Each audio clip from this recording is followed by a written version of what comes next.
Hello, boys and girls. This is Steve Tripp coming to you live from the Top Strength Project, and this is the Top Strength Cast, a Grit original. I am here to denounce the limitless bullshit surrounding the industry by sharing my own personal experiences and insights in an attempt to offer a more direct, sensible, and authentic approach to becoming the best version of ourselves.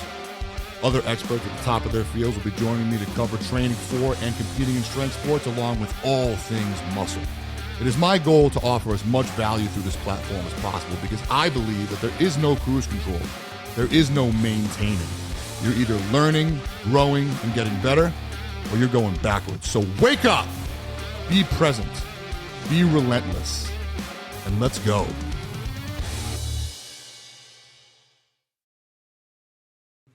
All right, what's up, boys and girls? This is Strip Cam, Steve Tripp.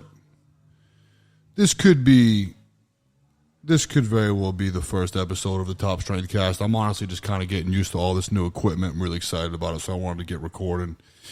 And like I said, just kind of get familiar with all the equipment as things continue to ramp up with all this. So let's get right into it. My thought process, or the idea I had for this first podcast, was years and years ago when I opened my first location. I kind of started doing these little quick videos. They started off as little quick videos called Strength Tip Tuesdays. The first one I was training a client, and I think I said, Top Strength Project coming at you again with a Strength Tip Tuesday. And I think it was like the best way to add size to your shoulders when lifting weights is to put down your fucking cell phone. See you next week with a Strength Tip Tuesday. That was the first one. And then they kind of built and got longer and longer and longer. And then I eventually got this camera and started taking more and more footage and playing around on iMovie a bit. And I actually edited a few, they were still kind of short form, but longer videos. More edited videos on YouTube, and one of my favorite ones that I was just really happy with how it came out was called 10 Reasons You're Not Growing. It was originally inspired by a guy named Phil Lerney. If you guys don't know who he is, he's just kind of a beast in the industry. He's out in the UK, and he's one of the first guys I kind of was introduced to in the sense of listening to his podcast, and I just learned a ton from him, some of which I'm going to cover when I go through these 10 reasons you're not growing. But he went off. It might have been an Instagram post around one of his podcasts, and he was basically touching on a few things that he thinks tend to hold a lot of people back. And a lot of the points he made really resonated with me. So I figured, I'm going to make my own. I'm going to come up with a few of them. I came up with 10, and I ended up putting this video together called 10 Reasons You're Not Growing. So I was thinking for this first podcast, I'd bring it up and I would kind of play through all of them and just build upon them a little bit. Rather, the whole video is a little over 6 minutes, so I'll play each of the 10 things and maybe I can elaborate a bit because I think they're really solid. I actually kind of still use this video to this day. It's kind of like the price of admission to train with me. I have new clients and people I've been working with for a little while kind of watch it. And you'll kind of hopefully understand why as we go through it. So let's I think I got this thing set up right. Let's run through the first one here. Top Strength Project coming at you again with another Strength Tip Tuesday, and today I'm going to tell you how I really feel. What? Here are my top 10 reasons why you're not growing. So pay attention, because you're probably not going to like what I have to say. Probably not. Reason number 1 why you're not growing. You're delusional. You embellish and exaggerate everything about yourself. How much you can lift or how much you could before your shoulder or your back. You would go deeper, but you can't because of your knees. You need to realize how much all this fluff is holding you back. You need to get a grip. Be brutally honest with yourself. Understand that the only way to move forward is to be aware of exactly where you stand right now. All right, there's your reason number 1, you're delusional. So the points that I touched upon, we all know the type. This tends to be kind of more of a male-driven issue. And to give you an example, we see it all the time. You'll have your bro on the bench press, and he'll lie back, and he'll miss a rep, or he'll fail, or whatever, and he'll get up, and he'll grab his shoulder, and I could do that. Normally I can move that weight, no problem, but my fucking shoulder's fucked up, or, he doesn't squat deep because his back hurts, or it's these delusions, it's these false excuses, these faux excuses that people will use to explain or justify their lack of gains or their lack of strength, or why they miss a lift. And really what it comes down to, the only reason you ever miss a lift is because you're not strong enough. Fucking period. Okay. And you know what? If you actually do have a shoulder issue, why don't you get it fixed? Fix the shoulder issue. How long have you been complaining about your shoulder?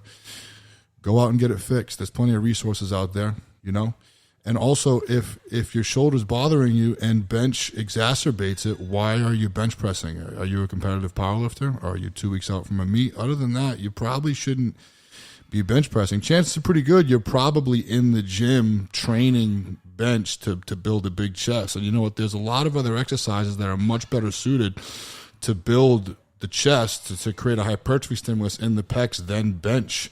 Bench presses, the pecs are a prime mover of the bench press, but the pecs' purpose is humeral adduction. Their job is to take the humerus and adduct it across the center body line. So if you think about a bench press, right, for one, when you're talking about hypertrophy, and we'll dive into this more, I'm sure, in later podcasts, but when you're talking about hypertrophy, it's all about tension. That's the language. That's the language that muscles speak, or the only language that muscles understand that causes stimulus for growth. It's tension. And it's be able to create as much tension as possible over the full range. So with that being said, when you are looking at a bench press, you lower the barbell. The barbell makes contact with the chest. I would argue I could lengthen the pec even more, right? So I depending upon my shoulder stability and mobility, or the individual's shoulder stability, perhaps we could get more stretch on the pec than a bench press will allow, a barbell bench press, because the bar stops you. And then when you lock out the bench, your arm stops here, and you have all this degree of adduction to continue. For those of you watching the video, you can see my pec. It's contracted at the end range of the bench press, but as I continue to adduct the arm, my pec contracts much, much more. So if you can understand that concept, it's pretty plain to see that you're better off probably with a cable fly, a machine fly, where you can come across the center body line. Definitely a dumbbell, a dumbbell press. Varying angles. Those are going to be a better exercise choice, a more optimal exercise choice, if your goal is to build your chest than a bench press. But because you're a bro and you want to tell your boys that you bench press 315, you're bench pressing at the cost of hurting your shoulder. So get your shoulder fixed, and if you're there to get a big chest, maybe expand a little bit and focus upon other exercises that don't bother your shoulder, but will offer a better stimulus for pec growth. Also, neutral grip. Neutral grip tends to be a little more shoulder friendly when it comes to pressing. Kabuki makes an epic barbell that we actually have here called a Cadillac bar. That feels great on the shoulders. When you're doing a press, you could just do neutral grip dumbbell press, use a traditional football bar. There's a lot of other options rather than being, rather than limiting yourself and being married to certain barbell lifts. And even if you are a competitive powerlifter, you can train neutral grip, to save the shoulder, right up until competition. You can kind of work that barbell in. So if you do happen to be a competitive powerlifter, and you are trying to add pounds to your bench, that's why you're bench pressing and you're having shoulder issues, and you're coming up on a competition, that's the only time training through injury is understandable and appropriate. You can mitigate that pain and perhaps get a little bit more quality work done by implementing a neutral grip bar and then cycle in a straight bar. Being super specific isn't always necessary, even in powerlifting. So that kind of covers that half of the delusions. The other piece I want to touch on when it comes to people who are delusional and how that's holding them back is what's up with all this fucking negative self-talk? These self-imposed limitations that people basically choose to create themselves. I can't, I won't, I'm this, I'm that. where do I begin in addressing this? I think it's so important to understand that what we are, who I am right now sitting in this chair, and who you are, wherever you are listening to this podcast, what we are, okay, is essentially the cumulative sum of everything we've chosen to put our bodies through physically, in reference to exercise, activity, or lack thereof. We are the sum of everything we've chosen to put in our mouths and feed ourselves, along with whatever else we decide and choose to expose ourselves to, what we ingest, what we watch, what we consume on social media, movies, what we listen to on the radio, what we podcasts, and also what we tell ourselves. That's what creates who we are. And your perspective and how you see yourself very well might be the biggest ingredient that constitutes who you are today, right now, and who you're going to be. I think it's so important to be aware of that. For one, when you look at, people try and say they're this, they're that, and they try and, they don't take responsibility. What I am right now, today, sitting right here, I am the cumulative sum of my choices. Do I choose to exercise? Do I choose to feed myself? Do I choose to go easy on the booze? Do I follow a diet? Do I get my rest? Am I training hard? That's what creates what we are. Nothing else. It's up to you. It's your responsibility. It's the cumulative sum of your choices. And again, what we choose to expose ourselves to, what we consume from on our cell phones, the videos we watch, the podcasts we listen to, what we watch on Instagram, that also contributes to what we are and who we are, and also how we talk to ourselves. So this negative self-talk has to fucking stop. That is such a that's the wrong choice. How you talk to yourself, how you view yourself. You can choose. You can choose your inputs. You can choose how you see yourself. And I can tell you right now, choosing to create these false limitations is the wrong fucking choice. I have a quote, one of my favorite quotes. It's right above the mirrors, above the dumbbells in the back of the gym, and it's those that think they can, and those that believe they can, and those that believe they can't are both right, and that's true. So when it comes to these delusions, I want you to take a second and be really aware and take responsibility for one, what you're doing with yourself. Are you holding yourself accountable? Are you exercising? Are you following a plan? Are you following a diet? Are you conscious of who you surround yourself with? Are you conscious with what you choose to watch, what you choose to expose yourself to, what you're listening to? And also, think about how you talk to yourself. It's literally going to pave the way for where you go and what you become. Don't choose to limit yourself. It's the wrong choice. All right. Let's go on to number 2. Reason number 2, you spend way too much time and energy patting yourself on the back every time you accomplish anything. Whenever you eat a clean meal, or don't eat that donut, properly prep your food for a week, or crush a workout. If you're one of these people that thinks that's a big deal, I can safely assume you ain't doing shit. These tasks that you're glorifying are the fundamental minimums. These are the things you need to be doing every day consistently, forever. No exceptions. So figure it out. All right, number 2, that may have triggered or offended a few of you, and if it did, get off the podcast. This isn't for you. Okay, this is just the beginning. I'm not the type to coddle, to make excuses, to tell you you're okay. I don't do participation trophies. All right, the whole point of this message is to provide some value and get everybody to fucking step it up a little bit, set a higher standard. So if that struck a nerve, you should probably stop listening now. If you like that, if you like what you heard, then turn it up, tune in. We're going to talk about this a bit, okay? So we all start somewhere, and I'm completely sensitive to that. I understand, but something at the same time. Similar to what I said in the last point, perception and perspective is everything. And I really think it's important to understand that glorifying everything, these small victories, and they are small victories, then it's not going to serve you long term. So if you're somebody that's if I remember correctly, what actually triggered this point was seeing these gallon jugs around the gym and out in public. These people that walk around with these gallon jugs that they buy, and on the side of the jug it has like these quotes, these coaching quotes, these encouraging lines along the bottle, right? And at the top of the bottle it says, you know, gonna be a great day, gonna drink all my water. And then, like, you know, as you drink your water, you go down to the next line and it's like 8 ounces down, keep going. And then like halfway, it's like halfway there. And then you get the point. We've all seen them, you know, and I look at these bottles and I'm like, dude,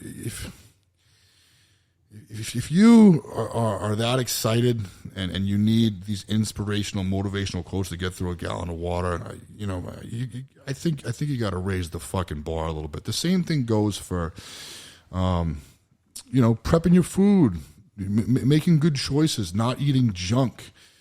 You know, these are the fundamental tasks that are going to need to be done. These are the foundational tasks. You need to get over your childish emotional attachments to foods that you know you shouldn't be eating. They're not going to serve you.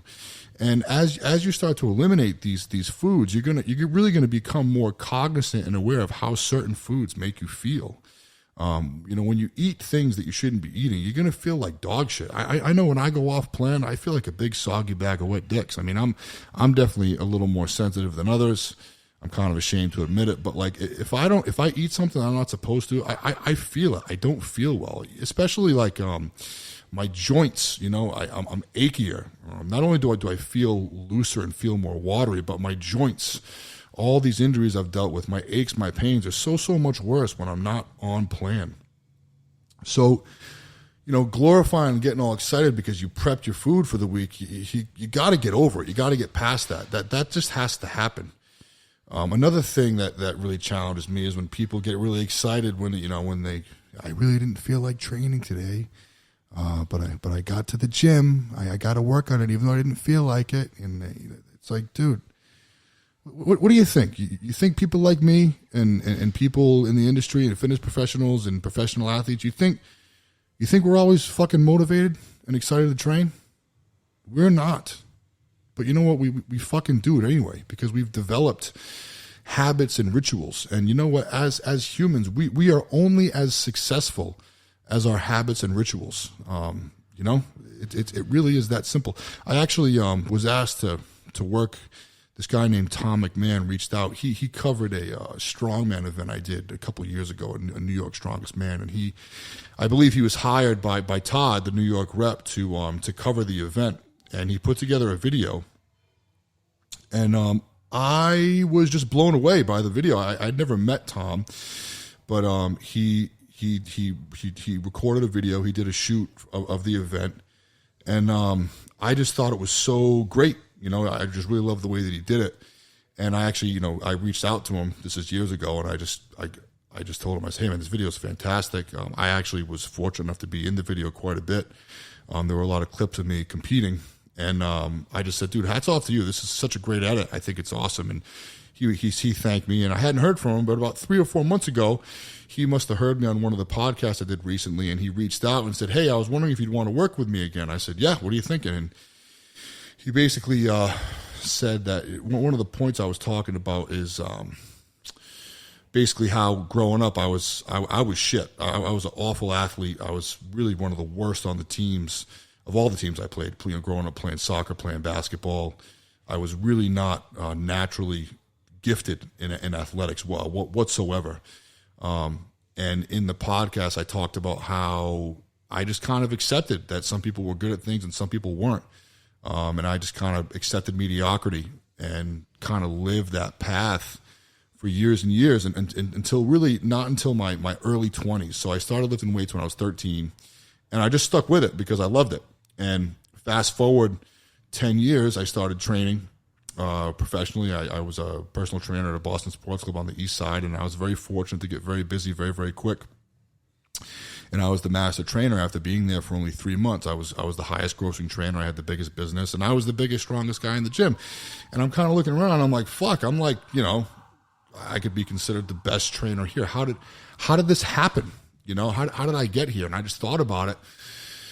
And I was like, shit, I got here because 10, 11 years ago, I fell in love with lifting weights, and I've been in the gym 3 hours every day since, just because I liked the way I felt when I lifted weights. I felt good. I felt tight. I felt pumped up. And I hated the way I felt when I wasn't lifting weights. I felt like shit. I felt loose. I didn't feel tight. So I'd lift weights and I'd go home, and I couldn't wait to do it again the next day. And that kept me in the gym relentlessly for 10 years. And then I started training, and it was just something that I worked at, something that I consistently applied honest effort to over the course of 10, 11 years. And at that point, I had found success. So it was at that moment where I kind of had this epiphany where I was like, I have the potential to be great. I have the potential to be the best or close to it in anything. All I have to do is I have to try. I have to put in effort, and that was a huge kind of moment for me. And I guess that really resonated with Tom. So he wanted to put together this documentary just kind of talking about that. And he thinks he believes that he can have an impact on a lot of people. And the reason why I bring this up is we did a bit of recording, and I put a short kind of teaser up where I talk about kind of the point I was just making. So I'm going to play that for you now. Do you have bad days? Oh, absolutely. They come more often than good days. If I had to put a number on it, it'd probably be like 10 to 1. I'll tell you what, if I only exercised and if I only trained, if I only showed up to work when I felt like it, I'd be broke and I'd be a fat, lazy piece of shit. The days that I don't feel like it come far more often than the ones that I do. But I always show up because I know that that's necessary. That might be the biggest determining factor as far as what determines where we end up, is the people that are able to show up and do what needs to be done and really be present and really apply effort on the days they don't feel like doing it.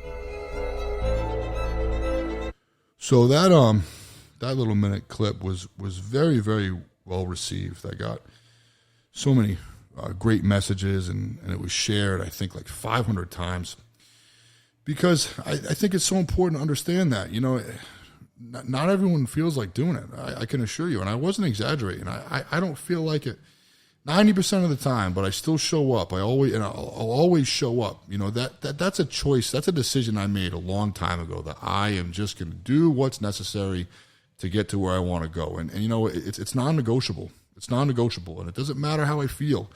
My feelings are irrelevant. If I have things to do, if I have tasks to complete that day, I show up, I get up, and I do it. And I don't glorify it. I don't think it's impressive.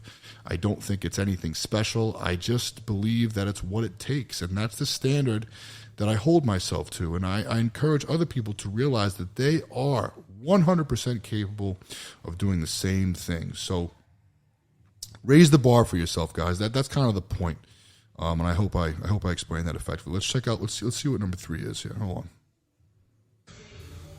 Reason number 3, your training partners suck. Because of your ego, you refuse to get involved and associated with people who are significantly better than you. Get humbled. Find these people. Work with them and learn from them. The strongest person in the room is in the wrong room. That's a fact. So there's reason number 3. I think that's a great point. I really do. The strongest person in the room is in the wrong room. The smartest person in the room is in the wrong room. The best way to guarantee progress, the best way to guarantee growth, is to surround yourself with people that are much better than you, stronger than you, smarter than you, more motivated, more successful. Because show me your friends, I show you your future. We are products of our environment. And I think sometimes as we develop an ego, as we get comfortable, it probably feels nice to be the strongest guy. It feels nice to be the strongest, the smartest guy or smartest girl. But you know what? It's tough. It's tough to keep growing if you're the one doing all the teaching, if you're leading all the time. So I think it's really important to kind of be aware of that and to seek people that can help, people that are better, people that are stronger. Coaches have coaches, I have a coach. I have a coach now. Right now I'm working with Josh Bryant. I have been for a couple months. Before then I was kind of doing my own programming for a couple years, but that's because before that I had worked with other coaches. I worked with my buddy here, Ben Trebelli. He helped me a great deal, and I learned a ton from him as far as program design and higher frequency approaches. And I also work with Matt Wenning. I ran his approach to the conjugate method for a few months after he put on a seminar at the gym. I worked with Brandon Allen before that for about a year and a half. He's a juggernaut guy, and I really enjoyed working with him. I learned a ton, and I love the juggernaut application of progressive overload. I use that a ton in my own training with a lot of my clients. And before that, someone I work with at my first location was John Amore. He was brilliant, and he had so much to offer. He studied under Charles Poliquin, who is a pioneer, someone I definitely had intentions of connecting with at some point, but he ended up passing away before I had a chance to. But John took his PICP, I believe it's called, the training certification, and it was phenomenal. The structural balance protocol he came up with, basically understanding the relationships between movements, how to stay balanced, how to bulletproof your system. And John also had a background in gymnastics and then Olympic lifting. So he's someone that I worked side by side with for a long time, and I learned a great deal from all of these people. And it hasn't stopped. I strive. I really try and do what I can to continue to seek, the brilliant minds, the best of the best. And in today's world, the best of the best is literally just an Instagram DM or a phone call away. And what I've found is people who are very successful and have gone through the trials and tribulations of hard training and done the work and can not just talk the talk but walk the walk, they're extremely humble and extremely grateful, and they're happy to share their knowledge and share their experiences with others. I've been fortunate to be able to fly a handful of guys and girls out here to put on seminars at the gym. And again, I continue to work with coaches whenever I can. And when I do work with a coach, this is a very important point. Me being a coach, me being a gym owner, me being someone that could argue I have a grip and I know a couple things, whether I disagree or not, when I'm working with somebody, I do exactly what the fuck they tell me. Period. No exceptions. Because as a coach, when they give me a plan to follow, be it a training plan or a nutrition plan, at the end of that plan, let's say if we check in a couple weeks or in a month, they are going to take my feedback and make adjustments based upon the understanding that I've done what they've told me to do. It's so important to be compliant. And it's also my belief that any program done and followed and executed to the best of the individual's ability will always yield much better results than the perfect program, if the perfect program even exists, done half-assed. So whatever you do it to the best of your ability. You know what? Everything works. Everything works if it's done with intent and with passion and with effort, relentless, honest effort. You will see progress. As long as there's some semblance of, some application of progressive overload and some type of thought put into it, you're going to see results. And granted, the stronger and more proficient and more advanced you get, the more specific and the more thought needs to be applied. But if you're just getting started, if you're training, your training age is 3 to 5 years, everything works. Just execute, do it to the best of your ability. So, like I said, don't let your ego prevent you from seeking people that are better than you. It's the key. It's the fast track to growth and progress. All right, let's see what number 4 is here. Number 4, you stick with the things that you think you're good at. And I stress things that you think you're good at. This is huge. You need to identify, specifically seek out the things that you lack. Assess your weak points, address the suck, aggressively prioritize them. People are just constantly doing the things that they're comfortable with. And that will get you to a certain point, and then eventually it'll get you nowhere, probably hurt. If you want the address to Gainesville, right outside your comfort zone, what challenges you should determine your direction. That was good. You should write that down. Your challenges create your direction. All right, reason number 4. People stick to the things they think they're good at. Again, this plays back to the ego, but this is a very important point. Again, perhaps a great example of this is when I was coming up, when I was in college, so late teens, mostly late teens and into my early 20s. I used to train when I was home. I trained at World's Gym in Seekonk, kind of a local mecca, if you would. A lot of serious lifters went there. A lot of people in the area trained at Worlds. And like I said, I trained there when I was home, and then I would go to college. I went to Bridgewater State, and I trained there, and then I'd come home for Christmas break, go back to Worlds, go back to Bridgewater, then come back during the summers. And I did that for all 4 years of college. And I couldn't help but notice, especially when I'd leave for 3 to 6 months and then come back again after 4 years of doing that, I just noticed that all these guys and girls that were in the gym, at least the vast majority of them, they never got any bigger. They never got any stronger. They never got any leaner. They never really got anywhere, but they were there. They were there 5, 6, 7 nights a week training pretty hard, They were there for 2-3 hours and they were always there. But why weren't they making any fucking gains? And I can tell you it's because they continued to do movements and lifts and exercises and workouts that they liked, that were comfortable for them, the things that they thought they were good at, things that made them feel good. I brought up Matt Winning earlier. One of my favorite things he had to say that I use all the time is, people go to the gym to pat themselves in the back when they probably should be going to kick themselves in the balls. And that's such a great point. People continue to recycle these exercises and variations of exercises that they're good at, that they can do good weight at, that serve their ego. But the thing is in the beginning, when you first get started, it's a new stimulus and you'll get some gains, you'll get some progress from these movements, but eventually you're going to plateau, and there's a time when you have to actually really assess these lifts and really assess the weak points and asymmetries and compensatory strategies and address them head on. The last line of that point was your challenge creates your direction, and that's completely true. To give you an example, create some context. Let's say we're doing a squat workout, right? And we have 6 sets of 5 at, say, 75%. So we're doing 6 sets of 5 at 75%. So let's say I'm doing that workout. And when I'm squatting, I notice that my hips are shooting out in the bottom. So I'm losing position in the bottom.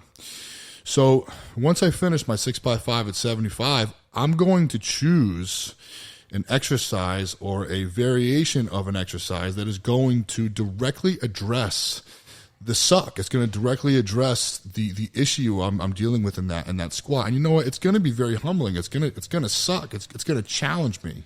It is not going to serve my ego because I'm going to be really bad at it because I am bad at it. That's why I'm having that issue in my squat. So I'd probably do a pin squat or a long pause squat or maybe a tempoed eccentric, something to improve my position, my brace, my coordination in the bottom of that squat. And I'm going to drill that and I'm going to do that as long as I need to until I fix the issue.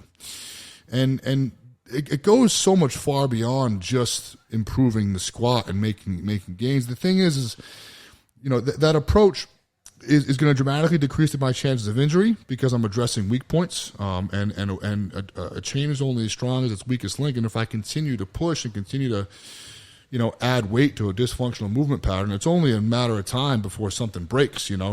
Adding weight to a dysfunctional movement pattern only strengthens the compensation, if that makes sense. If you have an issue, if you have a compensatory strategy or a weakness, or an asymmetry, and you continue to add weight to it, you're only going to strengthen that compensation. You're only going to get better at being shitty. So it's so important to look at everything through a microscope and try and pick out and identify the suck and go there.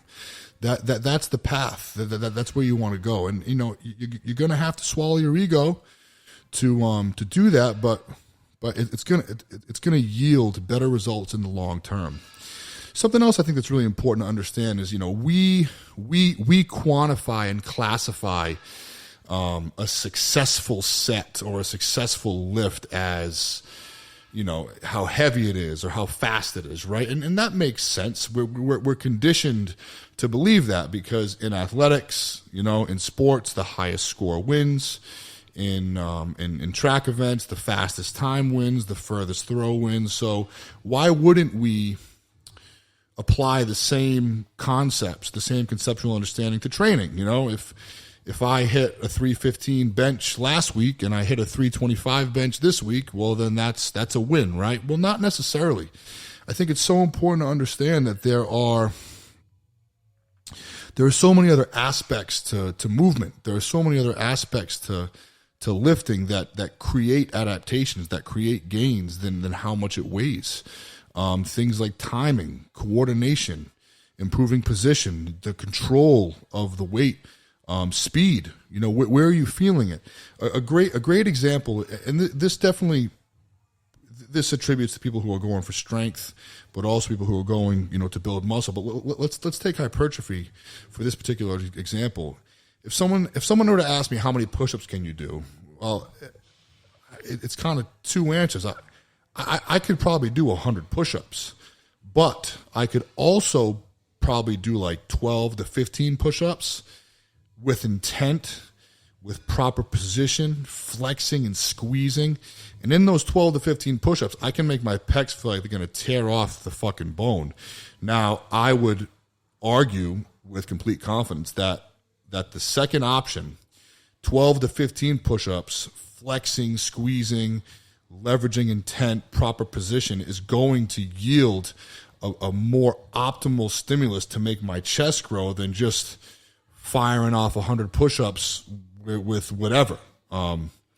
So understanding that, if you're trying to build muscle, doing 315 for 10 after doing 315 for 8 doesn't mean you're getting bigger. Did you feel it?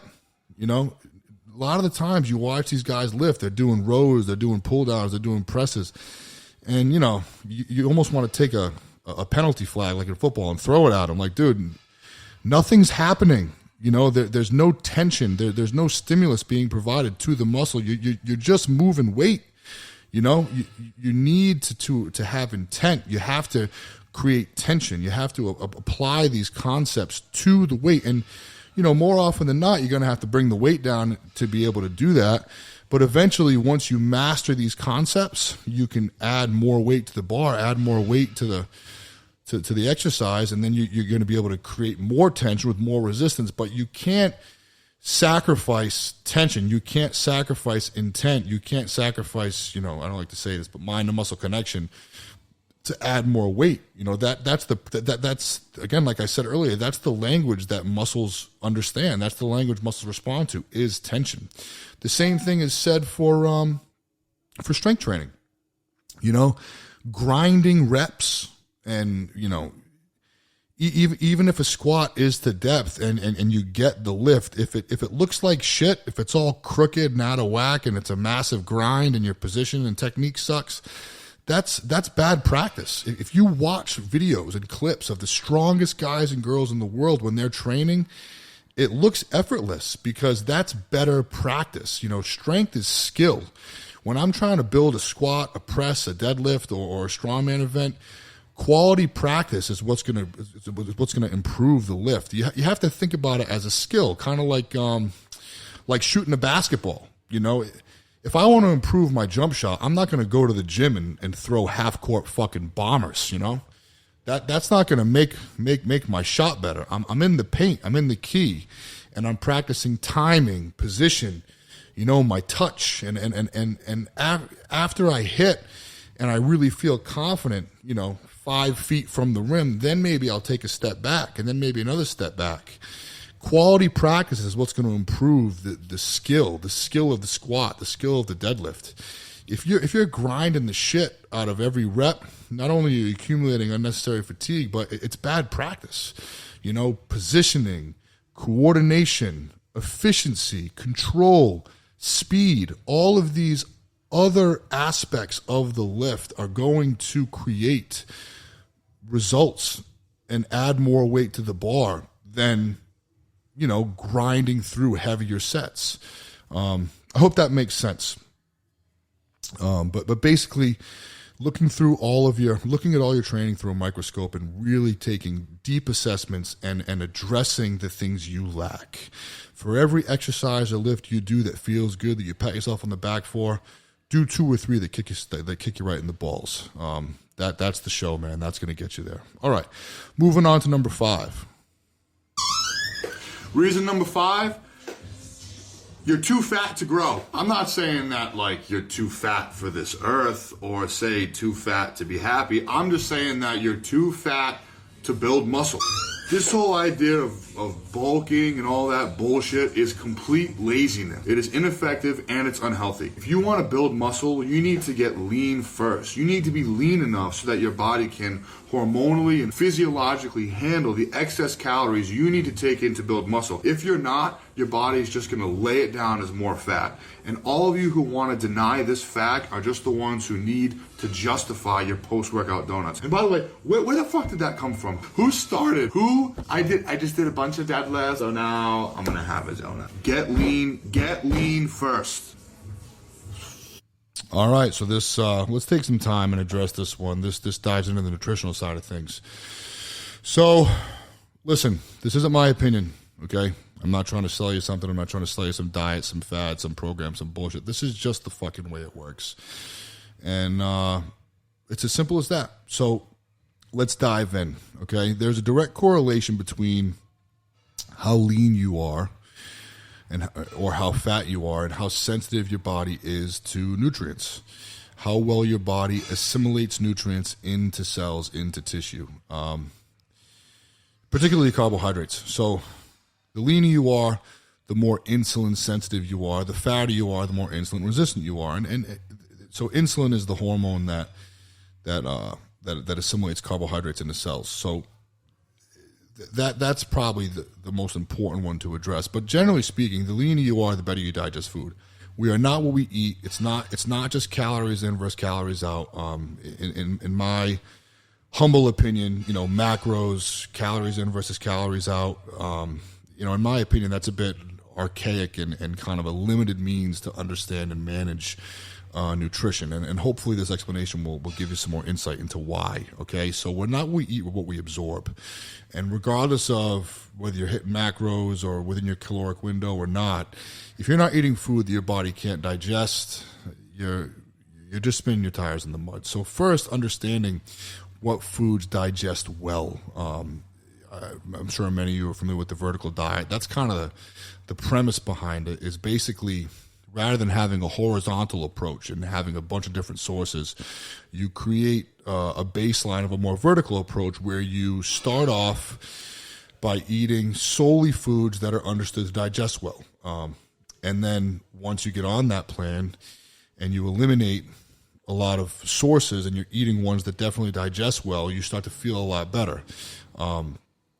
Bloating, water retention, gastric distress, all this stuff goes away because we're eating foods that digest well. Then at that point, you can start adding other things in, and you'll know how well you digest them because you'll feel it if it's off. Because you've created this baseline of foods that digest well. So it's so important to first understand, what foods absorb and digest well per the individual. And generally speaking, eggs, red meat, white rice for carbohydrates, and non-cruciferous low FODMAP vegetables. So avoiding things like broccoli, cauliflower,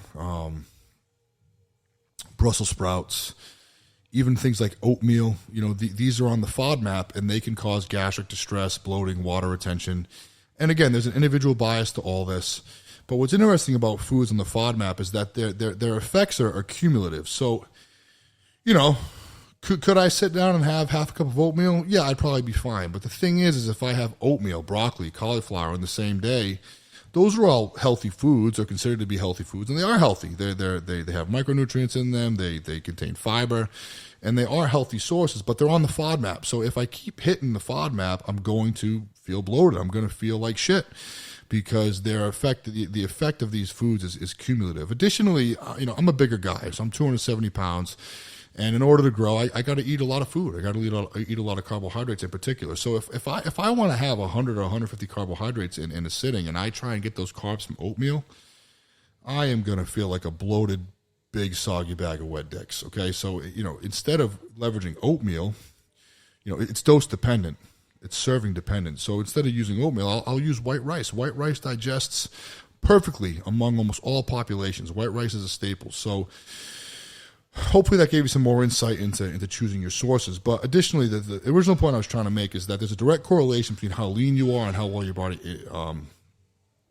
assimilates nutrients and digests nutrients. So the reason why I bring up this point is to give you some context and a better understanding of why bulking and cutting is foolish. So a lot of guys and girls will be on a bulk, and they want to bulk for one because they want to be able to eat what they want, eat a bunch of fucking garbage. But the thing is if you're not lean enough, if you bulk and you eat excess calories, especially if those calories are garbage food, you're just going to store them as more fat. You're not going to assimilate these calories into muscles because you have to be lean and nutrient sensitive and insulin sensitive to be able to do that. Where does that happen? For men, generally speaking, and again, there's an individual bias to all this, and it's heavily affected by muscle mass. This is a huge point, and they're starting to talk about this a bit more in the industry, which is great. They're actually starting to link obesity or basically communicate obesity as just as much, if not more, an issue of lack of skeletal muscle than overeating. And I think that's a great point. I think that's a great way to conceptualize obesity. The reason why you're so fat is because you don't have enough muscle. And I think understanding that and pushing that concept rather than trying to get people to cut calories is a great approach. It's a great way to understand it. Instead of trying to cut calories, eat foods that digest well, feed your body so you feel good and you can train hard and build muscle, because muscle is what's going to burn the calories. Muscle is what's going to assimilate nutrients. Muscle is active contractile tissue. The more muscle you have, the more food you can handle, and the less fat you're going to be. So with that being said, if you want to bulk, if you want to grow, if you want to build muscle, the point I'm making is you need to get lean first. So again, what is lean? Less than 15% body fat, generally speaking, for a male, and less than 18% body fat, generally speaking, for a female. Females get a little break. They carry a little more body fat than men do because they have lady parts. Good for them. So basically, regardless of what your goals are, when I first meet with somebody, I'm going to do a biosignature 12 skin fold caliper test. I'm going to get your lean mass, your fat mass, some insight in your body's hormonal pathways. And the first thing I'm going to do is I'm going to try and get you leaner. I'm going to put you in a position so that your body can assimilate nutrients and digest food well. I want to develop and create sensitivity to nutrients, okay? Because the more sensitive you are, the better you are going to be at assimilating these nutrients. To give you an example of how this works, let's say you and I are sitting in the same room right across from each other. Let's say I'm 10% body fat and you're 20% body fat. And you and I eat the same 100 grams of white rice. Like I said before, white rice is a great example because it digests well, so we can check that box. You and I have the same 100 grams of white rice. I'm 10% body fat, you're 20% body fat. So me first, okay? So me being 10%, which is significantly less than 15, that rice is going to go into my stomach, into my small intestine. It's going to get digested, broken down, converted to glycogen. It's going to pass through my small intestine, and I'm going to have, say, 100 units of glycogen floating around my bloodstream. Now, because I am insulin sensitive and lean enough to do something with these nutrients, my pancreas is going to recognize those 100 units of glycogen. It's going to release the necessary amount of insulin to assimilate those nutrients into muscle cells to be used as energy. Okay?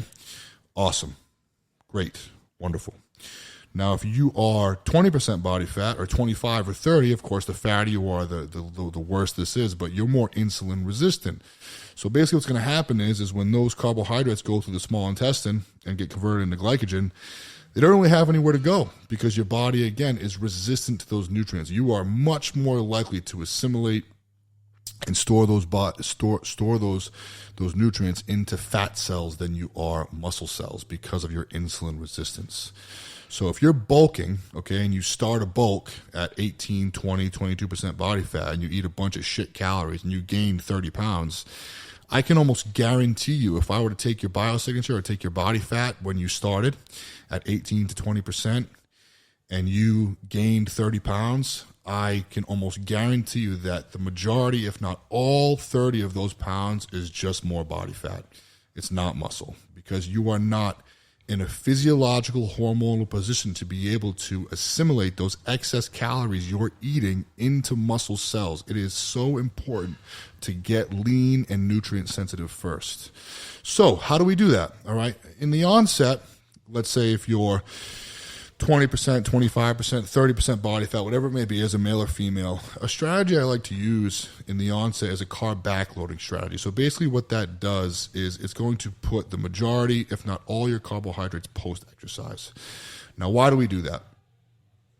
Because when we exercise, when we strength train in particular, we are contracting muscles, okay? And when we contract muscles and squeeze muscles, the body is going to release the stored glycogen that is contained in those muscles to be into the bloodstream to be used as energy.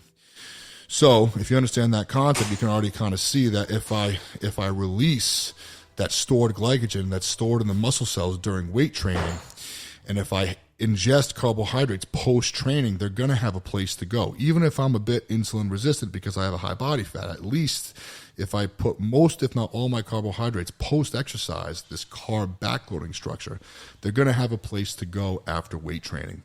I also may give you a shot of carbohydrates, some type of simple carb that will increase, that will secrete some insulin before bed, because it'll help you fall into deeper sleep. But I'll use that carb backloading structure in the onset to try and get you leaner. I will also, if you want to talk about macros, I'll create a bit of a caloric window. And as far as macros, I'm going to press your protein up.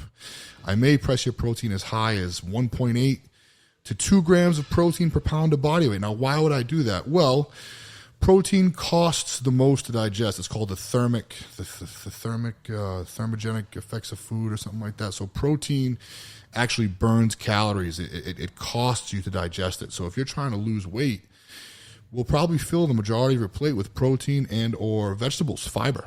And then we will implement carbohydrates, like I said, post-exercise using carb backloading structure. Now, as you continue to get leaner, and you should consistently get leaner following this plan, if we give you food that your body can digest well, if we strategically manipulate your macronutrients by pressing the protein up to increase the thermogenic effect of food, we're going to give you more fiber, more vegetables, micronutrient-dense foods. It's going to make everything in your body function better.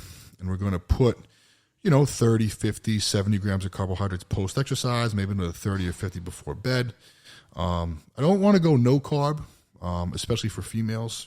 Females should always have at least 50 grams of carbohydrates in their diet for hormonal issues, and men too. No carb is solid. It may speed the process along, but again, carbs make insulin. Carbs secrete insulin, and insulin is growth. Insulin is the most anabolic hormone available. So I'd like to use it a little bit, even if you are overweight. If I do it post-exercise, it's going to help build some muscle during this process. And yes, you can build muscle and burn fat during the same phase of training. You can't do it in the same moment. That's a common misconception. People think that you're either bulking or cutting, you're either gaining or losing. In any particular moment, yes, your body is either burning or building, but in a 4-week, 8-week, 12-week, 16-week block, you can build muscle and burn fat within that same time period, especially if you're someone that's overweight, especially if you're new, especially if you have a low training age. Obviously, if you're super jacked and super strong and super lean, you kind of got to go in one direction or the other. But realizing that if you improve your sources, you use strategies like carb backloading and eat the right amount of foods at the right times, over the course of 2, 4, 6, 8 weeks, you are going to see your body fat decrease and your lean mass go up without a doubt. All right. So essentially what will happen is we will use that strategy, continue to press up your training, continue to manipulate your nutrition until you get leaner. And in my experience, that alone can get people from 30 to 25 to 20 to 18. The thing is what gets you from 30 to 25 isn't going to get you to 20. The leaner you are, the harder you have to work. But that's fine, because we're developing fitness. We're getting stronger. We're getting more fit. We're getting more comfortable being uncomfortable. We're doing this in a sustainable manner so that as we get leaner, we can continue to upregulate our training, upregulate our expenditure to keep things moving in the right direction.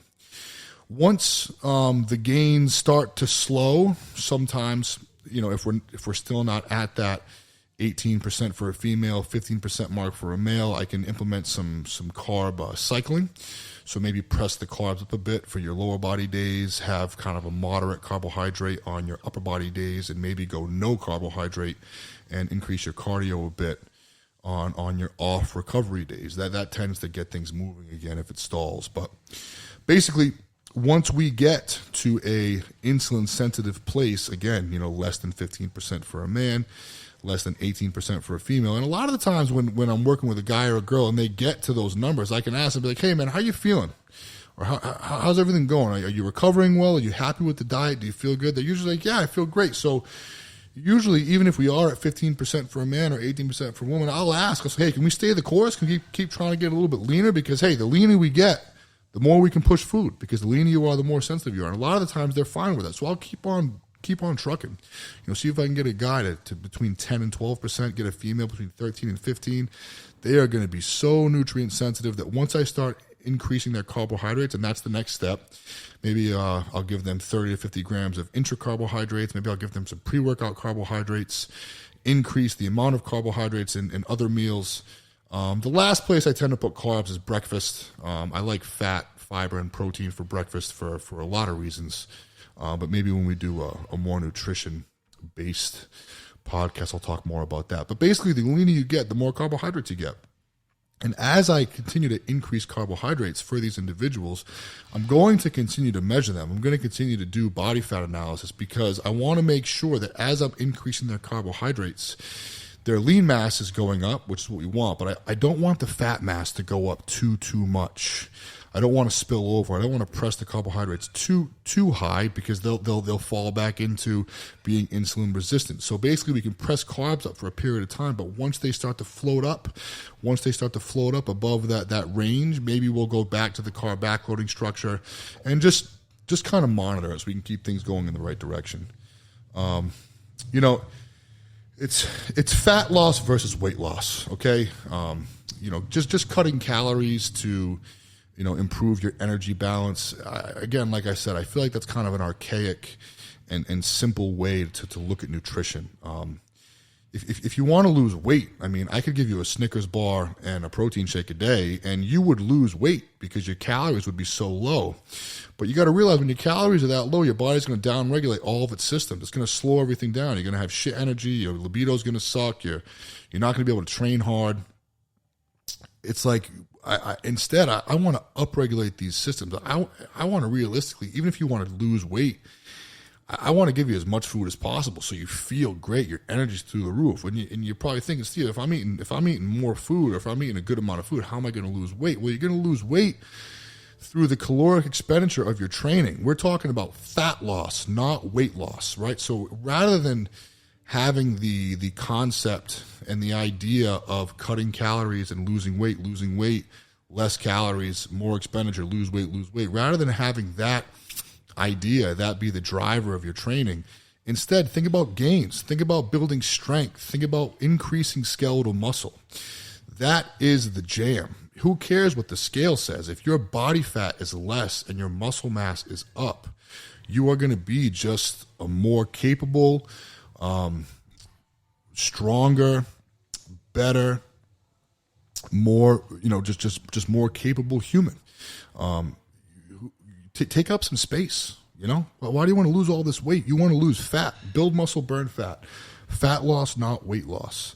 I think that's enough for nutrition for today. I hope all that made sense. Hope that gave you some more insight into nutrition and gave you kind of an idea or a baseline on how to diet. All right, so that just about wraps up today's episode. Thank you guys so much for tuning into the Top Strength Cast. I hope you enjoyed listening to that as much as we enjoyed putting it together. If you did in fact enjoy it, please leave a 5-star review, like, share, whatever it may be to help get the word out. We really appreciate the support. And also your feedback. Your feedback means a lot to me. Feel free to reach out, shoot me a DM directly at StripCam. or comment below. You know, like I said in the intro, it's most important to me to offer as much value through this platform as possible, and it's very helpful in doing that to get your guys' feedback. Let me know what you like, what you don't like, what you want to hear. You know, I really want to provide the best service possible. So thanks again so much for listening. We'll see you guys over there, and we'll see you next week for the next episode. Thanks again.